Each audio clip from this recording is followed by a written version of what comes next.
இதே மாதிரி திருக்குர்ஆனோடு நீங்கள் தொடர்பு வைத்துக் கொள்ள போறீங்களா இல்லையான முடிவு எடுக்கிறதுக்கு தான் இந்த தலைப்பு உங்களுக்கு தரப்பட்டுச்சு. வீட்டுக்கு போய் நீங்க தினம்தோறும் ஓத போறீங்களா இல்ல ஒரு மூலையில வைக்க போறீங்களா? இது எப்படிப்பட்ட வேர்த்தான வேதம்? இந்த வேதம் நிஜமா மாற்றத்தை உருவாக்குமா? இதனால ஏதாவது கிடைக்குமா? இதெல்லாம் புரிந்தால் மட்டும்தான் நமக்கு அந்த வேதத்தை அணுகலாம்.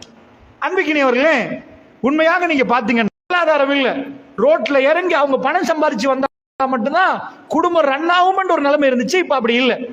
அதனால இப்ப படிக்கணும்னா படிப்பிக்கலாம். பணம் ஒரு புள்ளைய பெற்றெடுத்த உடனே அந்த புள்ளையோட கண்ணை பார்த்து நிறைய யோசிப்பீங்க.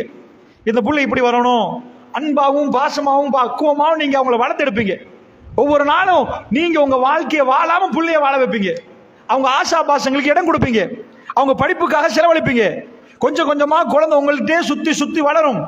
அப்பவெல்லாம் நீங்களும் பிள்ளை இப்படி நிற்பீங்க. கொஞ்சம் உங்க தோல் கிட்ட வளர்ந்ததுக்கு பிறகு உங்களோட பேசுறதை கொஞ்சம் குறைச்சிருவாங்க. அந்த நேரத்தில் நீங்க தப்பி தவறியாவது அவர் என்ன பார்த்துட்டாரு நீங்க கண்டீங்கன்னா நெஞ்சு வெடிச்சு போயிரும். அந்த அளவுக்கு மோசமானதை உங்க புள்ள செய்யற நேரம் இப்படியா வளர்த்தேண்டு அழுகிற தாய்மார்களை பார்க்கிறோம். சில உமாமார்கள் நல்லா வளர்த்திருப்பாங்க, என்னமோண்டு மூக்களையும் வாயிலையும் வச்சு போதைக்கு அடிமையான பிள்ளைகளை கண்டு தினந்தோறும் அழுகிற தாய்மார்கள், இதுக்காக நான் பெத்து போட்டேன்னு அழுகிற தாய்மார்களை பார்க்கிறேன். சரிப்பா, நல்லவங்களே எடுப்போமே. சாதாரணமா இந்த ஊர்களில் ஸ்கூலுக்கு சேர்த்துட்டோன்னு வைங்க, 1ஆம் புள்ள 2ஆம் புள்ள 3ஆம் புள்ளன்னா அந்த ஸ்கூல்ல நல்ல பிள்ளைகள் அவங்க தான்.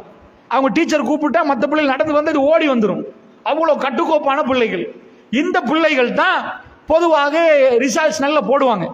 ரிசல்ட்ஸ் போட்டு பாஸ் ஆகி இவங்க தான் கேம்பஸ் போவாங்க. ஒரு வகுப்புல 25ஆம் புள்ள வர்றவர் வந்து பல்கலைக்கழகம் போக மாட்டார். ஏன் போக மாட்டார்னா அவர் வகுப்புலே ஃபெயில். அப்ப அந்த மாதிரி போட்டி பரீட்சையிலாம் அவர் வந்து முன்ன வர மாட்டார்.